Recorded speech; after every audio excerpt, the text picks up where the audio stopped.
Mamamayang ayaw sa anomalya o mamamayang ayaw sa illegal nga droga kung masamasid, kilusad.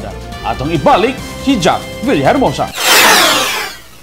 Usa sa dakong gipakigbisugan sa Administrasyong Duterte ang korupsyon sulod sa ahensya sa gobyerno, busa gilusad ang pangkomunidad nga pamaagi sa pagbatok niini.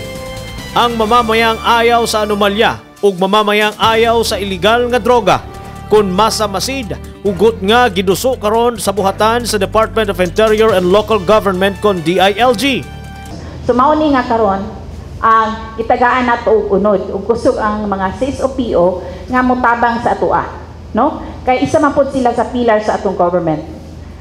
Para mahimong successful ang atong programa, kinahanglan nato sila.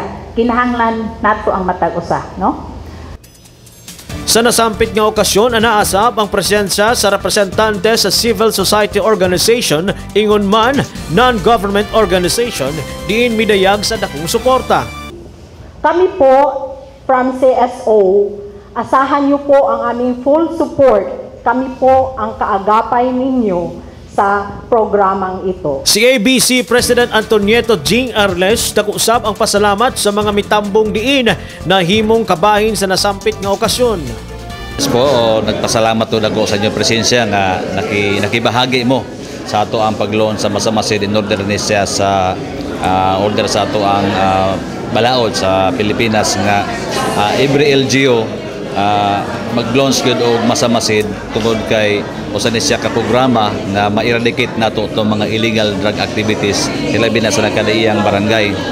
Gani kini nga level karon sa city level pa ni siya. Budaw na pud ni siya ngadto sa barangay level ang launching sa maong programa. Ang matag partido may pirma sab og Memorandum of Agreement isip pagsilyo sa kasabutan. Lakip sa may pirma ang hutong sa media.